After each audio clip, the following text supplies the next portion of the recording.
Welcome back to Lawgical with Ludmila, where we untangle the legal knots so that you don't have to. I'm Ludmila Yamalova, a U.S. qualified lawyer based in Dubai.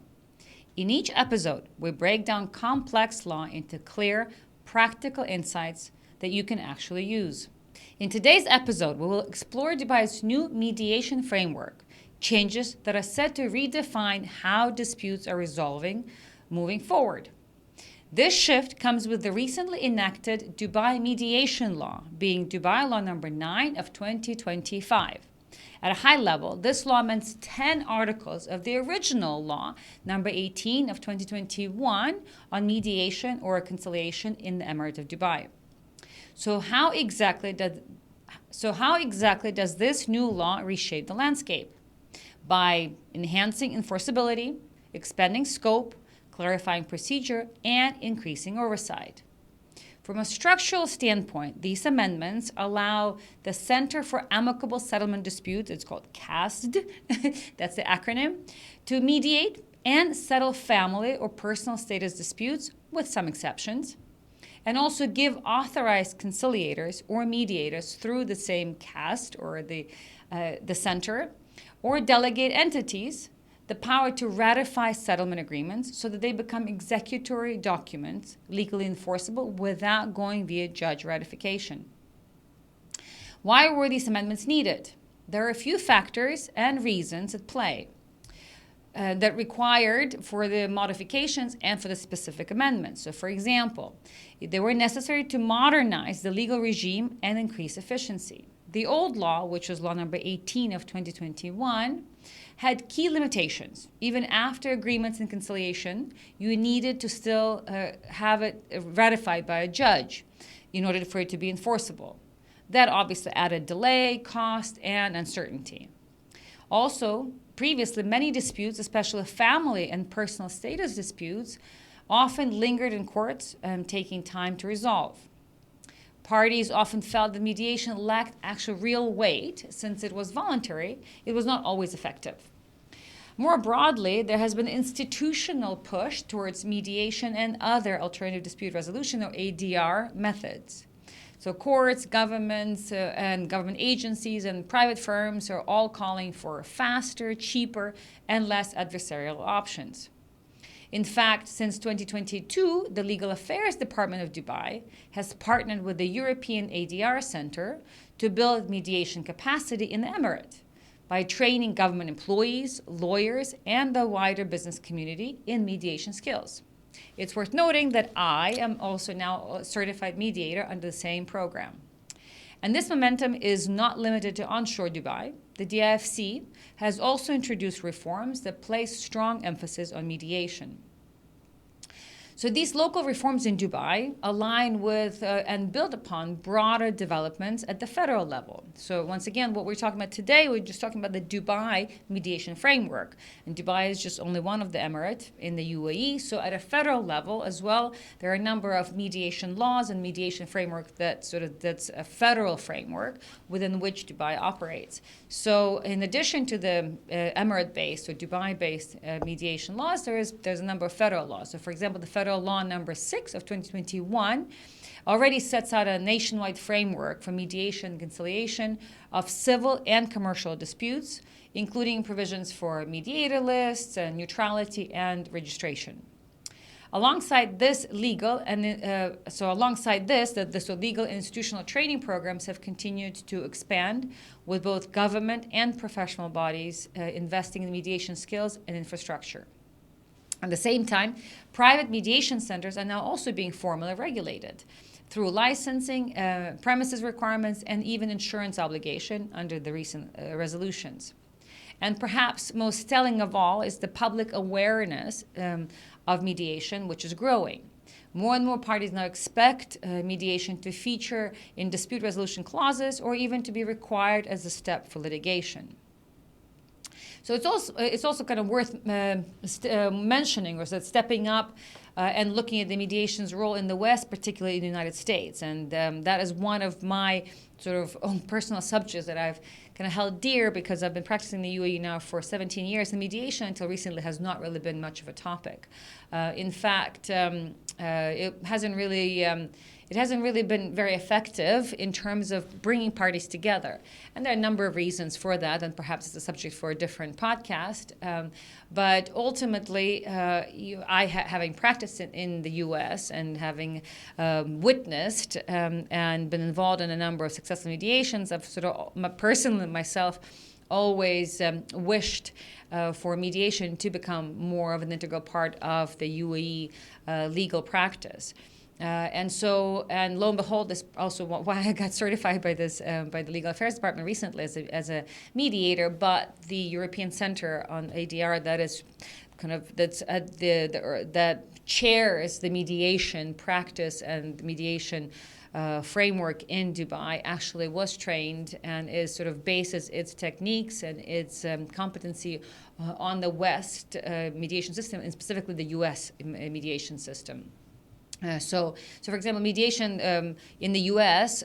Has been long recognized in being one of the best, one of the best methods, and kind of in the best interest of all parties. So, and when structured effectively, it can save months, even years of litigation. It can obviously reduce significantly costs and preserve relationships that would otherwise be broken by adversarial court battles. So that's sort of the reason why mediation is called alternative dispute resolution method, and that's why if it works well, it is so effective. It also allows parties to keep the dispute private, because mediation, for the most part, is always private, which in many industries is as valuable as the outcome itself. Let's face it, not many parties want to have their sort of dirty laundry be aired in public court. So in practice, for example, in the U.S., the U.S. courts frequently pause legal proceedings or court proceedings and refer parties to mediation before a trial can move forward. I'll give you a specific example. Back in the old days, when I practiced in the U.S., we had contracted dispute for a client, and the parties were kind of going at it with all their guns blazing. And at some point, so the parties had briefed their cases. So there's a proper court case that's ongoing, and both parties have their legal counsel. They've briefed their cases, and at some point, the judge ultimately pauses the proceedings and schedules a mediation. Now, mediation by itself doesn't have sort of a mandatory, obligatory authority. You cannot obligate parties to one thing or another, but the court can obligate the parties to go and try mediation. So that's exactly what happens in a lot of the U.S. proceedings. So in that particular case, the court said, okay, parties, now time out. You go and try to do mediation. And then so there's a number. So this is actually the Mediation Center GEMS, which is the Judicial Arbitration and Mediation Services. So there's a mediator appointed from GEMS in that case, and the parties had to sort of to pause the legal proceedings, the court proceedings, and do this mediation. And the idea of that specific process and timing in terms of when it happened during the court proceedings is that at that point, both parties have already briefed their cases, right? So they have submitted the documents, they've had the disclosures, they had depositions and whatever else that needed to be done at that point in time. So much of the cases, respective cases, had already been briefed. And the judge and the courts had already seen most of the sort of substance of both parties' cases. And so that's the idea of why in the U.S. there's this practice of the court says, okay, now that the cases have been briefed, then the parties, that is, brief your sort of substance of your cases in short to the mediator, and let the mediator see if the mediator can bring you closer together. And so in that case, that's exactly what happened. So the burden is on the parties to kind of go through this months of briefing and summarize it to the mediator, because the mediator is new to the case, right? And the mediation does not last for more than like a few weeks in that particular case. So there's not that much time for the mediator to come up to speed on all the details. That's why the job is on the parties, and that's, by the way, also what we studied in our mediation course the other day or the other months, is that then the parties. The burden is on the lawyers to present this cases, their respective cases, to the mediator, that in a way that is easy to comprehend for the mediator to be able to actually make a difference, to try to make a difference in the case. And that's exactly what happened. So in that particular case, there was the mediator sort of shuttled between the two offices, between the two parties, and ultimately was able to bring the parties together. And perhaps this is another topic for another another podcast at some point in time in terms of how mediations can potentially evolve further in the UAE and in Dubai specifically. But for the purposes of today's discussion, I just want to focus on the Dubai mediation.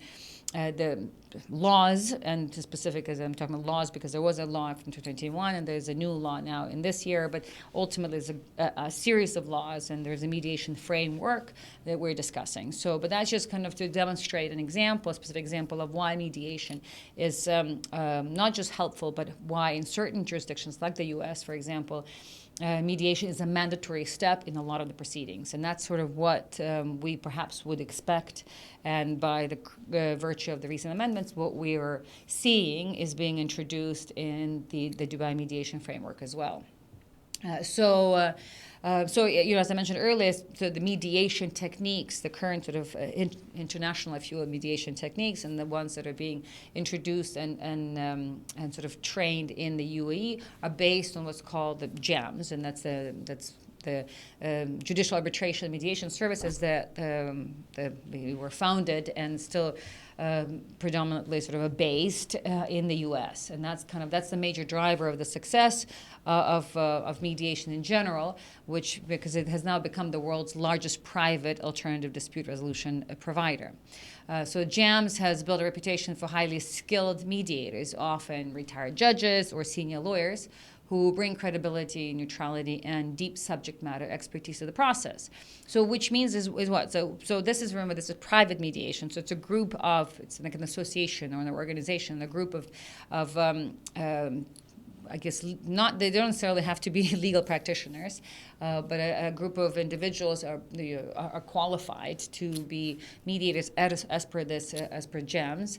And so overall, these individuals are highly skilled. So they either, as I mentioned earlier, retired judges or senior lawyers, but they could also be specific industry experts, right? They don't necessarily have to be, let's say it could be an IP engineer.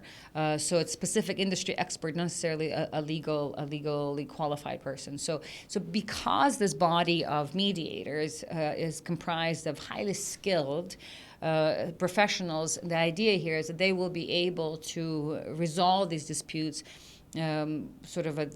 quickly and effectively because they've seen it all. So they're not newbies. They are not, somebody with sort of not much relevant experience. And then because of that, often, at least in the West, mediation is so successful because this body of people who ultimately can offer their services and do offer their services, they are so effective because of their experience and expertise. It's no coincidence that the European Center of Mediation, which basically has partnered up with Dubai since 2022 and is modeled on this GEMS system. This shows how Dubai's reforms are not happening in isolation, but are part of a broader global trend, treating mediation not as a secondary option, but as a central pillar of modern dispute resolution. So against this backdrop, Dubai's latest reform take on even greater significance by drawing from a proven international model or models while addressing local shortcomings. Law number 9 of 2025, this is the most recent law, aims to give mediation some real bite, some real teeth. So let's turn to the heart of the matter. What exactly does this new law change?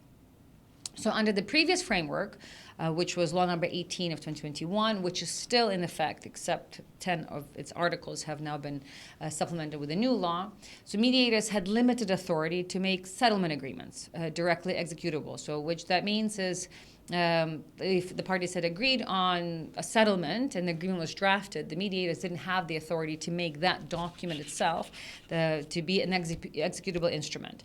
The parties still needed a judicial ratification, a step that often delayed enforcement and weakened, therefore, mediation impact, which means, let's say if I was in a dispute with party B, and we, with the mediator, successfully were able to bridge our differences, and we signed the actual agreement. Now, that agreement is only, it's still a private document. It hasn't been officially ratified or registered, and that's because the mediators, even though we had our mediation by an appointed or a chosen mediator, that agreement still was not, I guess was only as effective to the extent that the parties were going to comply with it, but it didn't have sort of a legal significance or legal effect. It's just such as a stamp or a blessing from the courts. Well, it's still required to go to the judge, and the judge would have to attach a stamp. So then the new amendments also address this by allowing the mediator or conciliator, there's both terms are used, to now ratify the agreement and make them executory documents without having to go to court. So in other words, once the settlement is reached, it can be directly enforced without having to ask the judge to add his or her stamp on the agreement. And that basically means that, let's say if we've signed the agreement and then a few months from there, one or the other party decides not to comply with it, you don't have to go and relitigate the case. You don't have to go and argue this particular settlement agreement. You can literally use the settlement agreement because it had already been ratified for enforcement or execution purposes. And so this is a big game changer for efficiencies, obviously, and it means that the parties can now rely on mediation outcomes with the same level of certainty as a court judgment, but without the delays and so procedural hurdles and adversarial tone of litigation. And by cutting out this judicial ratification, the process becomes much faster, leaner, and more attractive to disputing parties. Also, under the previous law, certain categories of disputes were excluded or were sort of optional for mediation conciliation, such as personal status cases and family matters, as well as interim or urgent cases. So this created, again, unnecessarily delays and a bit of uncertainty, while the new law now tightens the categories where mediation is mandatory. So much as like the case I shared of the U.S., where certain cases and certain sort of step litigation now is mandatory to be sent to litigation. So this new law now specifically introduces this option of mandatory mandatory mediation, which further clarifies the exemptions and to remove ambiguity. So all of this brings us to the crux of Dubai's new mediation law. So beyond the broader context, what really matters are concrete changes that it introduces. So more specifically, here are the main amendments. So one is, as we talked about before, is just the mandatory conciliation, or that's the first step, and that's addressed in Article 5. So under the new amendments, certain disputes must first pass through Center for Amicable Settlement or of Disputes, which is CAST, or Amicable Center for sort of easier reference, or through delegated mediators or conciliators before the court will even accept them. This requirement applies in several situations, to the personal status disputes, family-related matters, cases referred by the President of Dubai courts, disputes where the parties themselves agree to attempt mediation first, and disputes where a prior agreement exists between the litigants to pursue mediation as a first step. So now let's kind of break it down a little more. So for example, the personal status disputes, that's divorces. So we actually just recently kind of witnessed it and went through it in our practice through sort of firsthand. And that was a client who had applied for divorce. In the past would have just gone to filed with a personal status court and kind of go through the court. So now the divorce case was referred right away to the Amicable Settlement Center for mediation. So this is an example where before this mediation, this divorce right away would go to court. Here we were referred, or the client was referred specifically to the mediator. So that's an example. We've already seen it in practice, in terms of how effective these mediations are, whether it's just another step in the process, only time will tell. And obviously this will require a little bit of time and evolution and kind of adaptation for the entire legal industry. But in the meantime, so it is already happening. We're already seeing a lot more personal status disputes being referred to mediation. And then the other example I said, cases referred by the president of the Dubai courts. That's perhaps something similar to what I mentioned in my experience in the U.S., which was, let's say there's a case that's ongoing, and all of a sudden, because now the law allows for it, so let's say the judges decide in a particular case, now let's stop or pause the court proceedings, let's refer to mediation. So this provision in the law now allows for judges to do the same thing. And then another interesting one is that when the parties agree to mediation themselves, and that could be either during the dispute or previously. So this is quite fundamental for me, because I have seen so many agreements over the years here where before parties go to mediation or to the court, there's a mediation provision that's included in the agreement. So, for example, there's kind of like a stage process, and parties have a dispute. They must try to mediate it. They end up with some sort of framework, a structure around this sort of mediation efforts, and if they fail, then that goes to court. Now, in practice, those provisions were never enforced. They were never applied, and that's because they didn't have any legal force. So if even though, let's say, I had agreed to that provision, but if ultimately when the dispute arose, I said, I'm not going to mediation, take me to court, I'm not going, there's no mechanism to force the other party to for me to appear in mediation. And there were no, obviously, penalties or sort of remedies for the non-breaching party against someone who against the breaching party in this particular case. So, in other words, the party's only effective option was to actually go to court. So I have seen a lot of cases like this over the years here, and I can tell you with certainty that previously they have, even if you had a very, very well and sort of properly in a robust mediation provisions, a clauses in the agreement, they were effectively of very little use, because unless the parties were willing to comply with them, and in most cases when there's a dispute, parties tend to make life difficult for one another. So they were not enforceable. So now, under this specific amendment, it sounds like whenever there is an agreement for mediation between the parties, then there is now a way through this mediation center or the amicable center to now force the parties ultimately to go to mediation because they had previously agreed. So now the law does set out certain exceptions or exemptions. So not all cases can be referred to mediation. So especially mandatory mediation, and some of the important exemptions, they refer to sort of urgent and highly sensitive matters. And these include, like, sort of, for example, urgent interim orders or guardianship cases, inheritance disputes, certain marriage matters, and divorce verification matters, and dispute outside of the jurisdiction of the Dubai court. So these kinds of cases are specifically or expressly exempt from mediation. So in other words, there is no mandatory mediation that applies to them, and it's questionable whether even parties can kind of voluntarily agree to mediate any of these matters. But again, if it involves an urgent or like a highly sensitive case, it's obviously there's some sort of breakdown in communications altogether. So mediation really only works when you have the parties are kind of on the same page in terms of wanting to resolve the dispute. So at the same time, the amendments, that's the latest amendments, they strengthen the court's role in overseeing mediation. So disputes are now referred through the court's electronic case registration system, ensuring efficiency and traceability.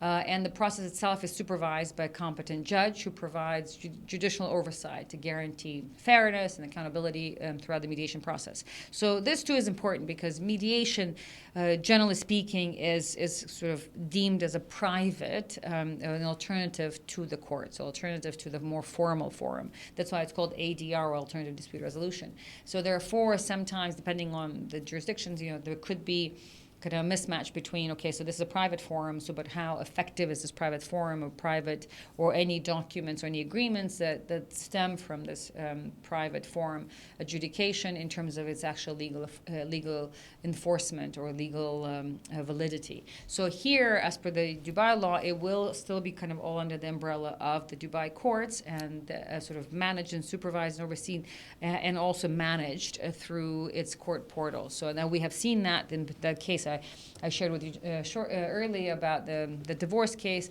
is that this was all done, and everything is sort of managed and scheduled through the Dubai courts.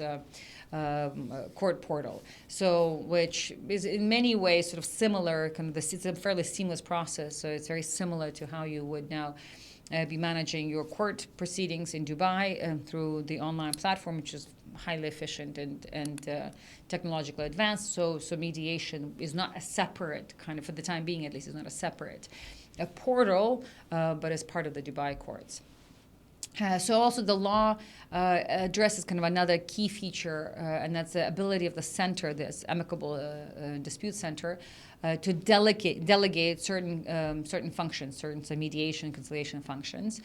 So under the new framework, the settlement dispute center, or the CAST, it can now pass cases to government agencies or other authorized entities. So this is an important development because it expands the reach and the capacity of mediation in Dubai. So instead of concentrating all cases within a single center, the law now allows specialized bodies, whether governmental or authorized private entities, to take on mediation functions. So an example is a consumer dispute. Now it could be delegated to an economic department or like a consumer protection department, or instead of being mediated by the same center. Or a family-related matter can also be now delegated to a specialized agency. So obviously the idea is to reduce bottlenecks and make the process more accessible and ensure that the disputes are handled by institutions with the right expertise. So, and fifth, the other big amendment is the law strengthens the enforceability of settlement agreement. So under the old framework, mediated agreements had little bite unless they were ratified by the court, as I mentioned earlier, which was a step that slowed things down and sort of otherwise weakened confidence in the process. They could only sort of be challenged for fraud or deception, filed within 5 working days by a competent judge who must rule within 5 days. So that's also one of the requirements in the law. So now conciliators are directly empowered to both ratify settlements and issue them as executory documents. So in practice, this means that once the parties reach an agreement, it carries the same weight as a court judgment, and it can be enforced immediately. So this shift removes a major procedural hurdle, and it only speeds up the dispute resolution, but additionally sort of builds trust in mediation as a reliable alternative to litigation. And then finally, so the amendments also address the issue of language and formalities, tighten the language on that, and that settlement agreements must now be properly recorded in writing and follow formal documentation requirements. So in other words, just the a private document signed by the party, that's not, in order for it to fall under the jurisdiction of this law, that would not be sufficient. It would have to be signed and sort of ratified through the system, the mediation system. And then where bilingual agreements are used, which is often the case obviously in Dubai, so the Arabic version, as always, will prevail in the event of any discrepancy. So in terms of how there's mediators or conciliators and how the system works. So this Center of Amicable Settlement of Disputes, or CAS, is an existing institution in Dubai. It exists already, and but it's still developing and evolving quite rapidly. So it handles conciliation and amicable settlement procedures. Under the amended law, it has now updated powers and obligations. So the center exists, and this law further bolsters its authority and powers. And beyond CAS, the law now also opens the door for private or authorized entities to act as conciliators when delegated. So these entities are subject to licensing and regulatory oversight, naturally, which ensures professional standards and proper premises and even insurance coverage. And this expansion allows the system to scale, making mediation more accessible and specialized. And so also, conciliators must be formally authorized under the law, and all proceedings remain under the supervision of a competent judge with formal rules in place to preserve fairness and consistency. And where technical expert is required or expertise, such as evaluation, audits, or special reports, conciliators may engage experts too. So very similar to judicial powers. And importantly, the law defines the scope of this involvement, along with time frames and fees to ensure the process remains efficient and transparent. So now let's talk about sort of what does that mean, apart from some examples that I've given outside of the UAE's sort of legal practice. What does it mean here? So we can kind of discuss a few perhaps case studies, not any specific details, but of how things used to be before and how they might be now in light of this law. So let's say in the family or personal status category. So before, let's say the two spouses in Dubai had a disagreement over marital property. They needed to go to the personal status court, even if they have an agreement, in order to settle that specific dispute. And they had to get a court court ratification on that specific document, and that obviously leads to delays, costs and emotional burden. So now in light of this new law, number 9, the case must first go through CAST, or the Amicable Center, and specifically Family Guidance and Reconciliation Committee.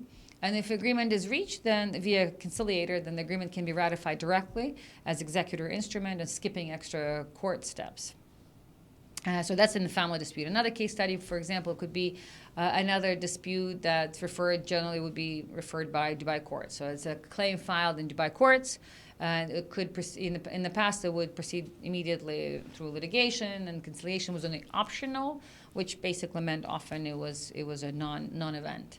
So now, in light of this new law, if the dispute is one that qualifies as per Article 5 of the law, and there's more kind of nuances of which disputes qualify, the court rejects or refuses to register it unless the party has first attempted conciliation via the Amicable Settlement Dispute Center or an authorized conciliator. So certain disputes, as I said, kind of similar to the example I gave about an American case, is that now the court has the power to say pause, or you cannot proceed until you try to mediate. Another type of case study, let's say some business contract or a settlement. So before, let's say two companies with a breach of contract claim may attempt mediation and may even reach settlement, but it would still require a judge's approval for enforceability, and that obviously leads to challenges and all sorts of delays and costs. Now, in light of this law number 9, the new law, if both parties agree and the conciliator or mediator is authorized, they can sign a mediation agreement. It's entered via the Dubai courts system, approved by the mediator, and becomes enforceable more directly. So therefore, disputing parties may not only get very narrow sort of avenues to challenge if there's an event of fraud or deception. So, kind of at a high level, what are the practical implications of this new law? And we've already seen it to an extent, and obviously we'll see a lot more in the future. So ultimately, and that's kind of also in line with its objectives, it's faster access to enforceable settlements, and less need to drag issues through long court proceedings. There's more certainty. Parties will know early whether their dispute must go through conciliation or not. There's also greater use of government departments and agencies as dispute resolution entities under delegation. So if it's a specialized dispute, like let's say consumer protection, it could go specifically to that government entity that will deal with a specific case. So also more formal procedural requirements like documentation, registration, oversight, and deadlines. The law sets now, like, for example, 5 working days to challenge. So there's a lot more certainty in terms of how it works and what parties should expect.